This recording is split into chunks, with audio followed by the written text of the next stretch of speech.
Hello and welcome to another episode of Archery Sights ad Nauseum, and today we're going to look at Axcel's newest compound bow sight for 2025, the Driver. This video is going to be more polished than the unboxing video I did last week, and it will cover the features of the Driver in more detail. I am going to explore some of the drama also that went on in the background that prompted the changes in its design between when it was released and when it was actually starting to ship.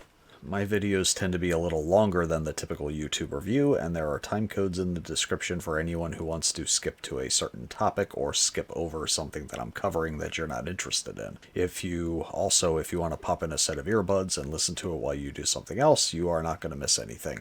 I try to script my videos in a way that they're almost like a podcast as opposed to a video presentation. My usual disclaimer: I purchased this site with my own money and waited for it just like everyone else. I am not affiliated with or sponsored by Trueball, Axcel, or any of their competitors. I am not an Axcel dealer, and I'm not employed or sponsored by one. I was also not provided early access. To put it succinctly, I do not possess any conflicts of interest that would keep me from expressing exactly what I think of this product. My goal by the end of this video is to ensure that anyone who watches it to the end will know enough about the Axcel Driver, good, bad, and ugly, to decide for themselves if it is worthy of their hard-earned dollars. My intention is for you to be able to have enough info to make an informed decision for yourself instead of me going, "This thing's great, you should buy it!" The sight I purchased is the black side-mounted Dovetail Pro version with the AVX41 scope and Ranger pin with 19,000 fibers. That also happened to be the first SKU to leave the factory, so that's how I managed to get mine as quickly as I did. The Driver, as shown in this video, totaled $475 with tax and shipping, and the total price range is determined by the mounting bracket you choose, the pin configuration, and the thickness of the fibers. The least expensive driver is a single pin AVX scope with 19 fibers and a Picatinny or bridge lock mount. That comes in at $424.99, not including tax and shipping. The most expensive one is $554.99, not including tax and shipping, for a 5-pin, 10,000th fiber Accustat 2 scope with a dovetail side mount. For some reason, the 10,000th pin fibers are a $10 upcharge. I don't know why.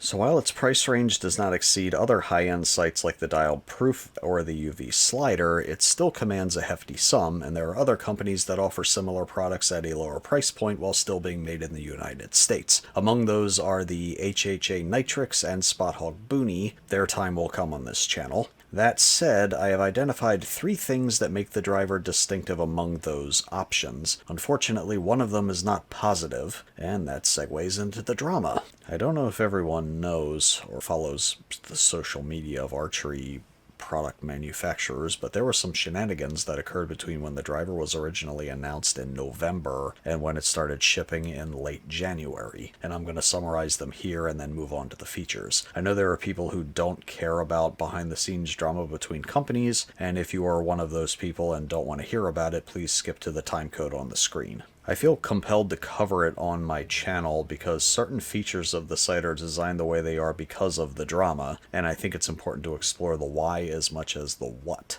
I also find it entertaining, and I don't get to unpack things like this very often.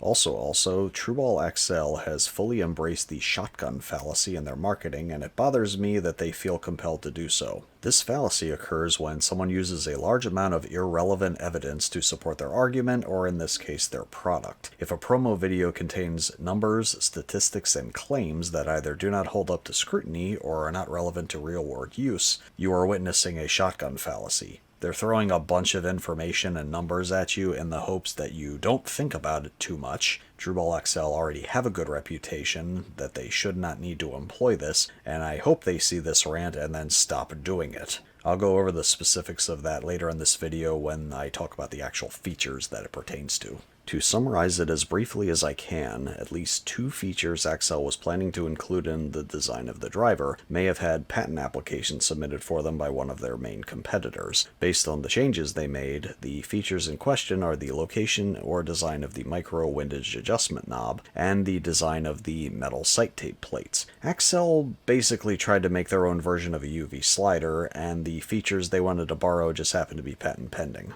Now that statement may upset some people, but if you look at the original version of the driver and compare it to the UV slider, I find it difficult to argue the former was not inspired by the latter. The layout is very similar, the controls are in similar places, and it's not just a matter of this is how sites look, or there are only so many places you can put things on sites. They were trying to take a piece of UltraView's pie, which, if they were able to do it legally, is fine, because I kind of want that in an American site. But yeah, UltraView kind of snipped their wings on that one. Something I find funny about this situation, though, is it's usually the other way around, where an American company's designs are copied by the Chinese. The second instance of that I found this year. The windage knob was originally sitting in the middle of the elevation wheel on the outside of the sight, similarly to, but definitely not the same as, the dual dial system on the UV slider, and it was moved to the opposite side of the sight facing the arrow shelf and the scope. Keep that in mind, I'm not done with it yet. The other change was the sight tape plates. Originally, the metal sight tape plates had slots machined into them at the top and the bottom, similarly to, but definitely not the same as, the plates on the UV slider. Those slots were changed to 3 separate holes on the top and 3 on the bottom. Axcel chose to make these changes prior to shipping out their first batch. They claimed in a response on Instagram to have done so without specific knowledge of what features are actually covered in the patent applications. Those records are not made public for 18 months after they're submitted, so the only people who actually know what is in them are the boys in black, silver, and purple. It also kind of makes it strange and difficult for any other companies to know what they are supposed to and not supposed to use for the designs of their sites, because if something's patent pending and it's protected, how are they supposed to know that they're not supposed to make anything similar? So Axcel took a shot in the dark, identified the 2 most likely features that are the problem, and set about doing their best to salvage their product. After they completed the redesign, they published 2 promotional videos to announce the changes. The part I find amusing about those videos is they simultaneously profess to have made the changes to respect the other company's intellectual property, and then they characterize the changes they made as improvements that actually make the site better than what they originally designed, and then they went in for a snipe and made an observation about the things companies put into their promo videos and what that footage or absence of footage implies. It works like our gold medal winning tournament sites. Our sites are designed, CNC machined, and assembled here in the United States so that we can guarantee quality. If you don't see machines like this in the background of your video, your site was probably made in China or assembled in the US with parts that were globally sourced. Axcel choosing to include this observation, which likely applies to UltraView, makes me think they were a little salty about having to redesign their flagship hunting site only days after they revealed it to the public. So while they took the high road and respected UltraView's intellectual property, they still took the time in that video to throw some shade and draw attention to a subject the other company tries to avoid having to answer. Whether it's true or not is a subject I will explore another time, because I made the same observation in a post on Archery Talk back in August. So I'm going to weigh in on that one, eventually. So that about sums up the drama and why something is located in a spot that no other company ever puts it. I have to revisit those promo videos a little later when it pertains to the things they say about that, but for now we'll get into how it all fits together. The Axcel Driver is listed as a hunting site on Lancaster's website, but I think of it more as a hybrid site that is designed to be able to function for both hunting and 3D applications like the Total Archery Challenge. This is accomplished with a long target-style elevation bar, a large elevation adjustment wheel, and the capability of being outfitted with a scope with multiple pins that are either fixed verticals or adjustable horizontals. That way the elevation can be locked and used similarly to a fixed pin sight, or the scope can be moved up or down the rail like a single pin slider with a sight tape. If you went with one of the multi-pin options and you use the sight as a slider, you can use the top pin for most yardages or switch to the lower pins for longer yardages where you may run into issues with clearance between your arrow and the bottom of your scope. Sights designed only for hunting generally don't need to be able to reach out as far as these sights are capable of doing, which is why I call these types of sights 3D hunting hybrids.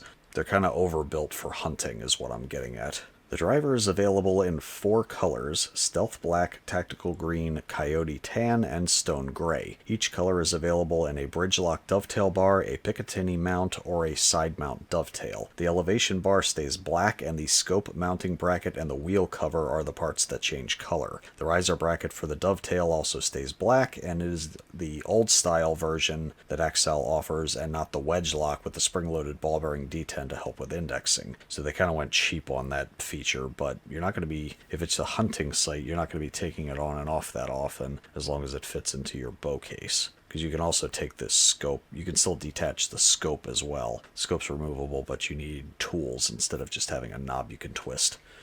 Axcel is planning to offer other accents and adornments for sale, such as different color choices for the elevation wheel cover, different colors of yardage markers, and decorative accents to mount inside the elevation wheel. Axcel calls those hubcaps. And if anyone is wondering, they serve no functional purpose. They are useless bling intended to separate you from more of your money. That is all they are. I have spoken. The options for scopes on the driver include the AVX31 or AVX41 with a single pin or Ranger pin, which is a 2-pin fixed vertical. The driver may also be ordered with an Accustat 2-pin with 3 or 5 horizontal micro-adjustable pins. Micro-adjustable horizontal pins are not very common, and that is the first positive out of 3 distinctive elements that may make the driver set apart from its competition. That is, if horizontal micro-adjustable pins are something you actually want. I don't care.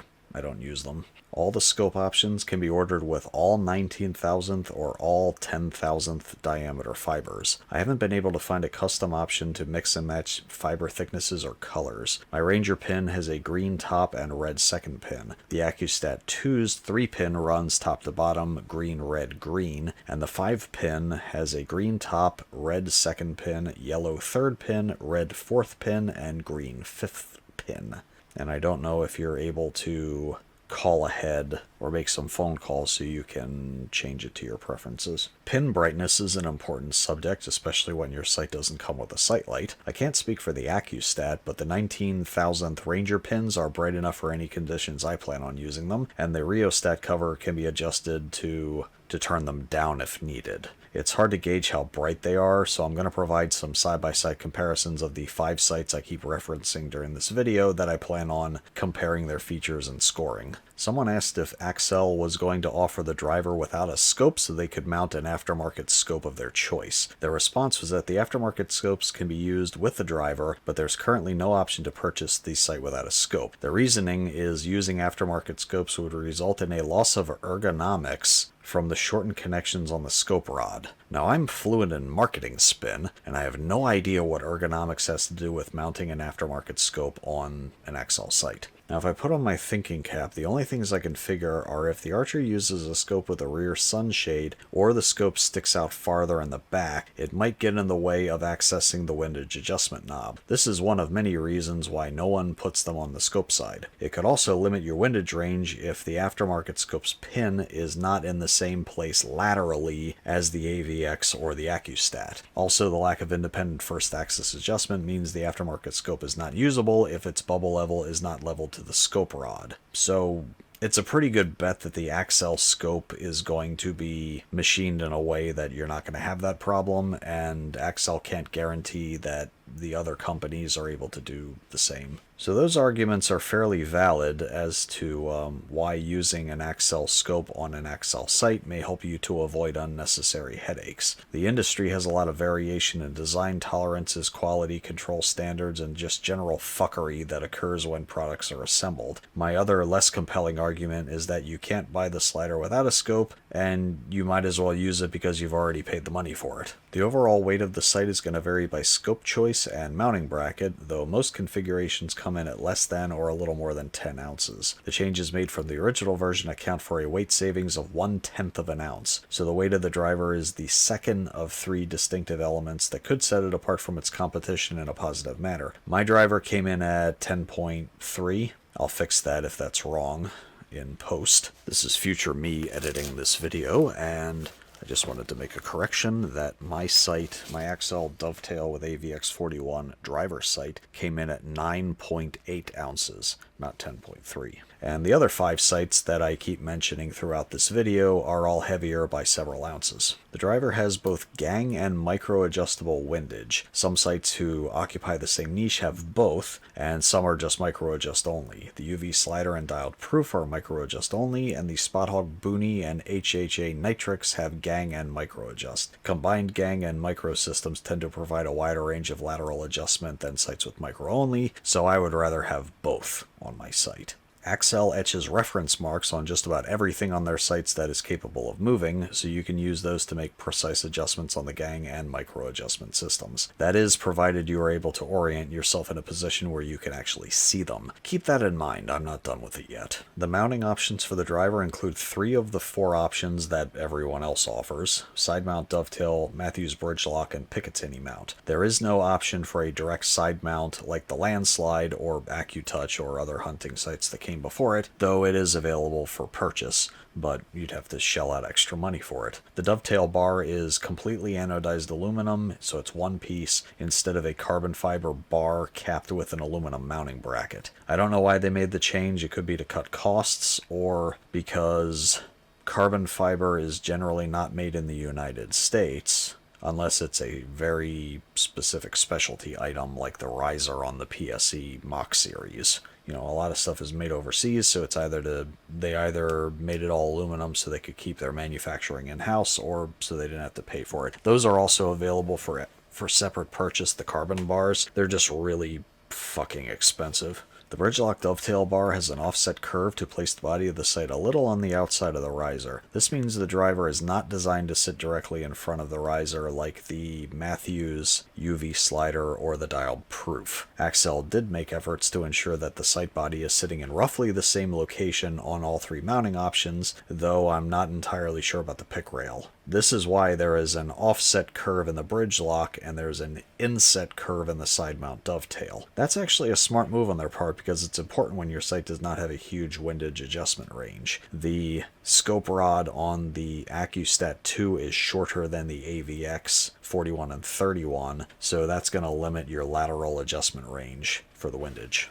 I know at least one person who leaves comments on my videos that wanted to know if the side mount dovetail bar fits into the Matthews bridge lock. It does not. The dovetail bar is a different size, and the inset curve is going to put the sight into your sight window over the arrow shelf a little bit. So it relocates, because the Matthews bridge lock is offset to move it outside, and the side mount dovetail bar has an inset that moves it over, so they're roughly in a similar position when you mount it up. So if you use the inset bar, it's going to put the body of the sight into your sight picture, so it's a no-go. So far I've had the driver out for 2 range sessions, and I'm almost positive the sight is going to be coming with me to the Total Archery Challenge in West Virginia. I'm going to be skipping 7 springs this year since I can only get to 1 per year, and I want to try somewhere different. Setting the vertical range is accomplished by attaching the dovetail bar to the screw holes on the back of the sight bar. The idea is to get the maximum elevation range for the purpose of not running out of travel before you run out of scope clearance. Depending on your poundage, it should allow you to reach out to longer distances while aiming your pin directly at your target. So in my case, I might lose an arrow trying for that moose target at 130 yards, but I won't have missed because I misjudged the holdover. I'm taking an 80-pounder to tack. The driver is one of the few hunting hybrid sights that has a dedicated adjustable dead stop. So when you set your 20, you mount this little stopper up and down the rail to stop your elevation from moving past it. With the dead stop set up properly, you can unlock your elevation and give your elevation wheel a counterclockwise twist, and you will return to 20 without needing to look at your sight tape. I really wish my heater didn't kick on just now. As for the competition, some of the other sights in this category, such as the Spot-Hogg Booney, also have an adjustable dead stop. Others, like the HHA Nitrix and dialed proof, require you to gang adjust your 20 so it sits at the top of the elevation rail's travel to get the same effect. This method can be just as effective if you put in the time to set your 20 as precisely as you can, but an adjustable dead stop will do it faster and more easily because you could just use your elevation wheel to make fine adjustments and then just drop the stop into the place where it needs to go. Ultra Review had every opportunity to include a dead stop on their first generation of UV slider, but chose not to despite knowing it was a feature people wanted and were asking for. I'm sure all you Gen 1 UV slider owners are thrilled to find out that the Gen 2s not only have a dead stop, but they also fixed the windage knob issue, while doing nothing for the scores of UV Generation 1 owners. Just as a teaser, the 5 sites I keep mentioning are going to be the subject of one of my next videos, or next couple videos, where I'm going to score their features and then rank them. So if you want to watch me turn my weaponized autism on 5 sites simultaneously, stay tuned. Setting the combined first and second axis is done at the interface of the sight bar and the mounting bracket, kinda like but definitely not the same as the UV slider. The combined first and second axis adjustment is also micro-adjustable via this button head screw. Kinda like but definitely not the same as the... no, I'm sorry. I'm not terribly concerned that they didn't include an independent first axis, because if it doesn't exist, then there's no need to check it or adjust it. I'm also confident Axcel did their due diligence, making sure that an Axcel scope will work as advertised on an Axcel site. I can and will make fun of the goofy marketing spins Axcel uses to hawk their wares, but it's tough to argue that the products themselves are not objectively high quality, and they really should just let them speak for themselves. The third axis is not micro-adjustable and is located on the top of the scope carrier. It is adjusted by loosening 2 screws, then pivoting the scope and tightening them back down. I own an AccuTouch, Achieve, and a Landslide, and the screws on the driver are in a much more convenient location than the other models. They also accept a larger Allen key. Another thing about them is the other models have this second and third axis adjustment arm on the front, and then they accept much smaller Allen keys, and the problem with those is if you bump that scope, they are much more likely to be knocked out of alignment than hold its position. They're kind of, it's a little bit less durable a design in terms of holding its zero when it gets hit. The driver is much simpler. It just has the third axis at the front with the clamp for the scope rod, so if it takes a hit, it's more likely to stay where it's supposed to be and not do what the other ones do. Selecting a sight tape and matching it to your yardage markers is fairly easy by doing the typical 20/60 thing, though it would have been easier if Axcel went forward with what they originally intended, with slots cut in the top and the bottom of the sight tapes. This would have allowed them to slide up or down on the rail to make it easier to match the tapes with the markers. Now they're shipping with 3 holes drilled in the top and the bottom, so the mounting holes will get the tape in the general vicinity, and you'll need to use the adjustable yardage markers to do the rest. It's a manageable system, and if you really wanted slotted sight tapes, that's nothing a few minutes with a Dremel couldn't fix, but make sure to practice on one you know you definitely aren't going to use first. The driver seems to ship with 3 yardage indicators regardless of which scope is chosen. I'm not sure about the 5-pin AccuStat and whether it comes with 5 indicators, because at the time of this recording none of them have left the factory and there aren't any pictures available. Those markers are all independently adjustable and they can be removed if you don't need all of them. They don't seem to have a ton of adjustment range, but I haven't had a chance to sight it in to find out if that is an issue. Interesting note being having 3 adjustable ones is different from the UV slider, because the UV slider has a fixed center yardage marker, and then the one above it and the one below it is adjustable. The sight comes with a 40 stick-on sight tape set and 8 out of the 20 metal sight tape plates the company offers. Their decision not to include a full set of metal tapes is disappointing, and, well, I'll say it, it's a way to cut costs and squeeze a few more bucks out of their customers. If you want to install a metal tape and the one you need isn't one of the ones included, then you have to shell out extra money for it. The new tapes for the driver are not up for sale yet, but the metal tapes for the Achieve are $11 a piece. I'm not going to stretch this point out for too much longer, but for the price they're asking for these sites, I think all the tapes should have been included, and it bothers me when companies charge premium prices and then nickel and dime their customers by withholding accessories. By the way, your hunting sight doesn't come with a quiver bracket. You have to buy that separately. The metal sight tapes that were included seem to be the ones Axcel thinks we are most likely to use. There are a number of them in sequence, and they possibly correspond with the speed range that many bows fall into. When I chronograph my bow and figure out the tape I need, that'll provide some more insight. Adjusting yardage involves unlocking the elevation wheel with this lever on top of the scope carrier. The lever is capable of fully locking the elevation or being set in a partial position to increase tension on the wheel. That way the wheel can turn, but the scope holds its position. One odd quirk of where the lever is located and the direction that it moves is if you rotate it towards the elevation wheel as far as it'll go, it comes into contact with the treads on the wheel and interferes with its movement. The lock itself is fully disengaged, I'd say about 75 degrees off there, so if you pin it against the elevation wheel, it doesn't become any less unlocked than if you just leave it sitting up a little bit. So just don't do that. The locking lever is positioned so it's easy enough to access, but other designs require less hand movement. The driver requires you to get your hand in front of the sight, while others are oriented so you can access them from the side and then immediately go straight to the elevation wheel. It's a very minor distinction in terms of ergonomics, but that's the kind of thing I point out on this channel. I have made it my mission in life to nitpick the pickiest of nits.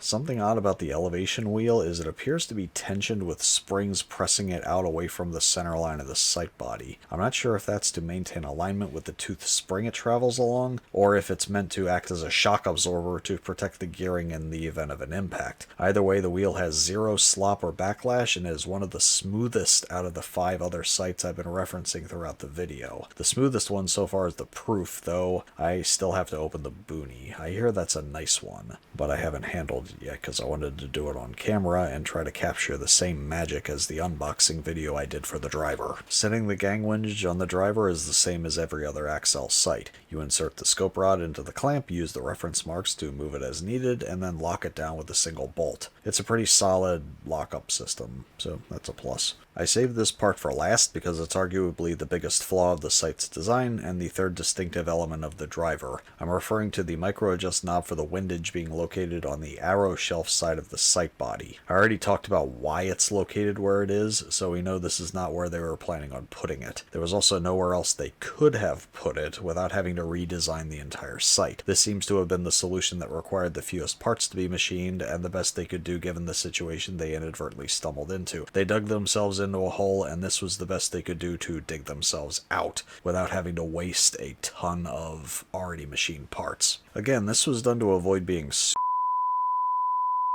respecting another company's intellectual property, and I feel like that would have been enough to just leave it at that in the promo videos. Axcel fancies themselves an honorable, ethical company, and there's really no need to spin it any other way than what it was. Anyway, the first spin they put on this was the change served to slim the sight down and improve sight pin clearance and quiver clearance. There should be a screen grab up of the dimensions between the original and the improved version, and I'm now going to explain why I feel they are grabbing at straws and hoping no one asks any questions. Just to preface this, in order for a company to make a claim and not be accused of false advertising, the claim has to contain some validity. It might require precision instruments to find it, and it might have zero effect on actual real-world usage, but it should have some grain of truth. The difference in width amounts to just shy of 1/4 of an inch. On the scope side, the difference in width is 3/100ths of an inch, measured from the edge of the windage knob to the center of the sight pin. It looks like the pin is set in the center of the windage range, so that gap is going to vary. On the outside, the difference is 19/100ths of an inch,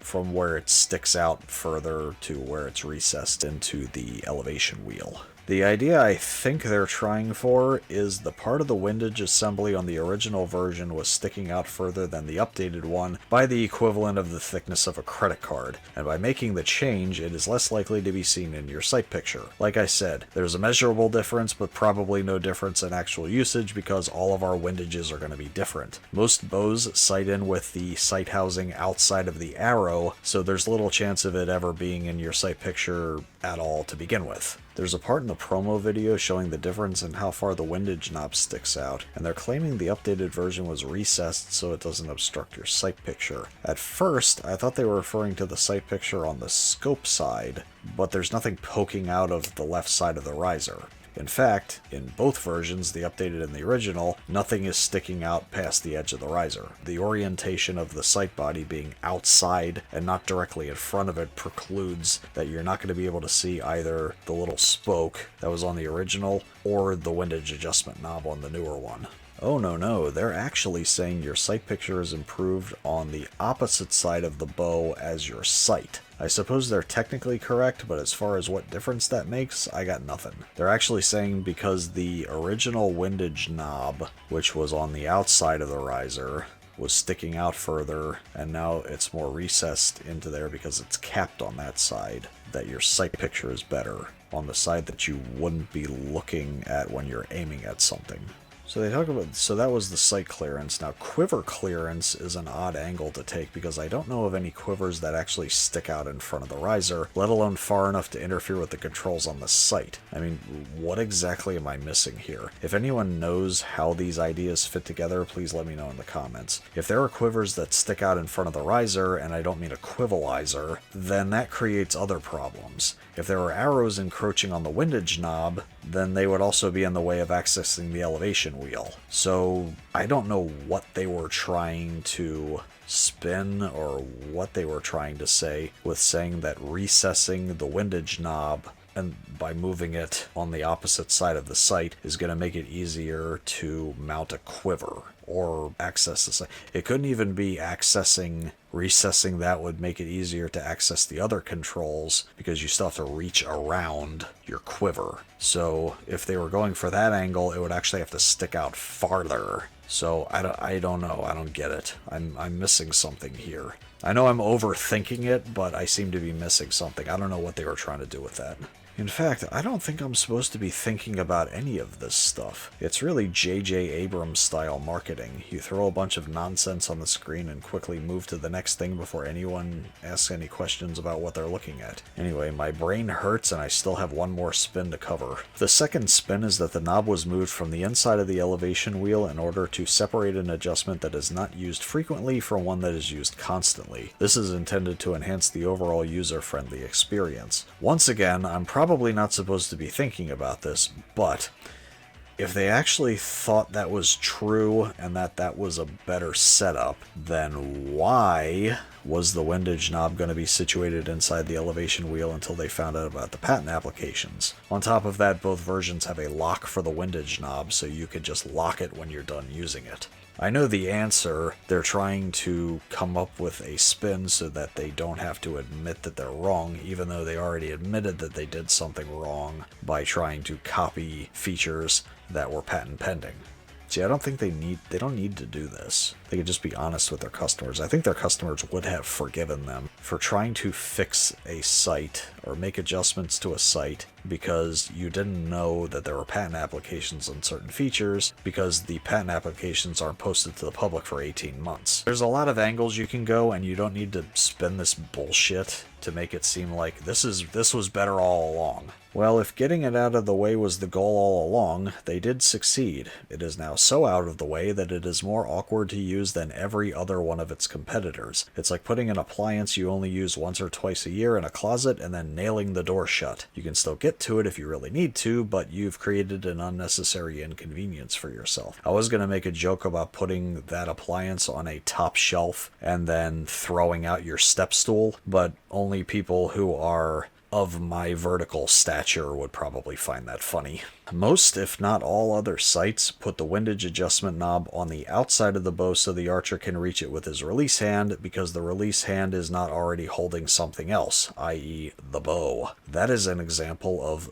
good ergonomics. The driver, as a result of its improvements, requires the archer to either transfer the bow to their release hand and use the bow hand to turn the knob, or if you want to be able to see which way it's moving, you either have to switch hands and turn the bow upside down, or turn the bow around 180 degrees on its z-axis so you can see the reference marks. I always turn it the wrong way, no matter whether it's marked or not. Whether there's a left or right on the dial, I still find a way to turn it the wrong way, so I'm one of the ones who has to look at the reference marks when I'm doing micro windage adjustment. Either way, it's not the easiest site to get dialed in, and it is not a user-friendly experience. Axcel is correct, however, in that once the sight is dialed in, it doesn't need to be touched until something is changed. So if anyone is looking at you funny while you play the archery equivalent of bop it with your bow, like I am in this clip, just tell them Axcel said this will be smooth sailing once this portion of the sighting in process is completed. The windage adjustment can be locked down by pulling this tab out and unlocked by pushing it back in. I don't see any reason to use it given its location, so it was probably a holdover from the previous design where it would have been more useful. The windage adjustment can also be tuned to eliminate any slop in the system when changing directions. Mine arrived working just fine, so I have no plans to take it out of spec in order to figure out how to put it back in spec. You know, it ain't broke, so I'm not going to try to fix it unnecessarily.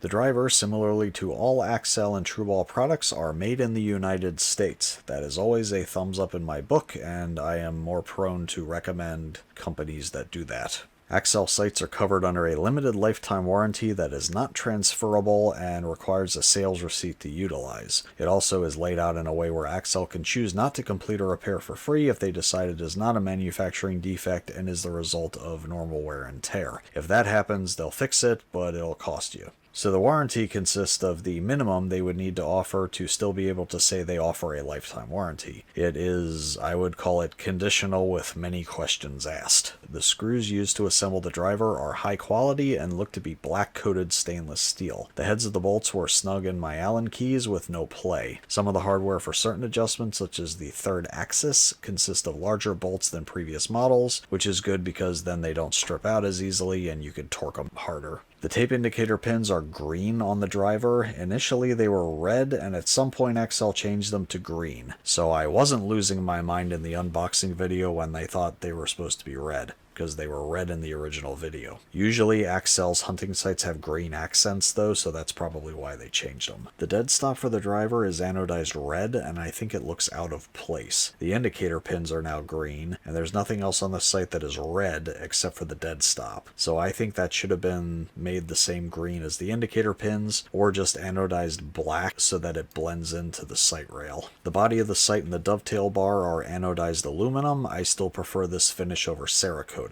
Not that Cerakoting is a bad finish, but because it is only as good as the person who applies it. And you can miss spots because it's sprayed on. The gear system that runs the elevation bar is a strip of high-strength plastic or polymer that is bolted to the side of the sight bar, and the gear attached to the adjustment wheel looks to be machined as part of the wheel. They both look to be the same high-strength plastic as the gearing on the elevation bar, or it's anodized aluminum. The wheel movement is very smooth, second only to my dialed proof, which costs $100 more. The gearing for the elevation system is fully exposed, which may be a concern if it is subjected to a lot of dirt, mud, or grit. Being fully exposed, though, means it would also be easier to blow off, but its only protection is the elevation wheel, which sticks out farther than the gearing, which could be a positive because they also included some sort of shock absorber system for the wheel. So if the wheel takes a hit, it's not going to transfer that into the gearing and fuck up the gearing.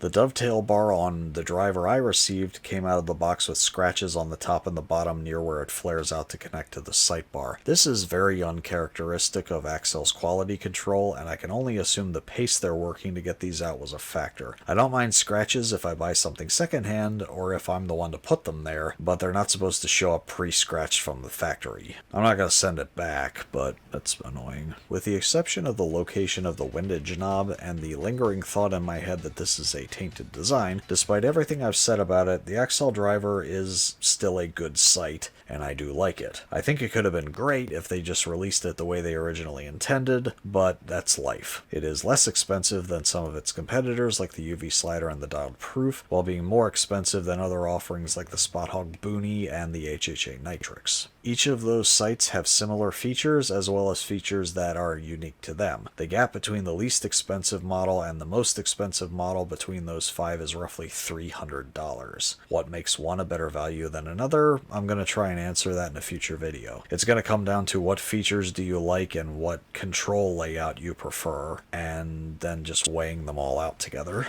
By price, the driver sits right in the middle. It is the ideal candidate if you're looking to keep your setup lightweight. It has the elevation range of a target sight, and its lock works as an actual lock or as a tensioner. It is a well thought out design except for the windage knob, and it should function as advertised. Is it worth the price tag? I don't know how to answer that anymore. Pricing for archery equipment is getting out of hand, and some companies are trying to test the market to see how much they can charge before they run out of willing customers. So far, they haven't found the top yet. A lot of orders have been placed for drivers, so while a lot of people seem to think it's worth it, we're at a point where it's getting harder to justify purchasing new equipment when it's only marginally better than last year's model, while also being way more expensive. Someone asked me recently if I thought it was worth it to replace the landslide with a driver. I think that depends. If you're happy with the landslide, then I do not see a reason to replace it, since the driver doesn't really do anything the landslide does not. If you don't like the landslide, then the driver would make a good replacement. If you have $500 worth of disposable income, you're itching to buy something archery related with it, and the driver tickles your fancy, then go for it. I have no business telling anyone what to do with their money.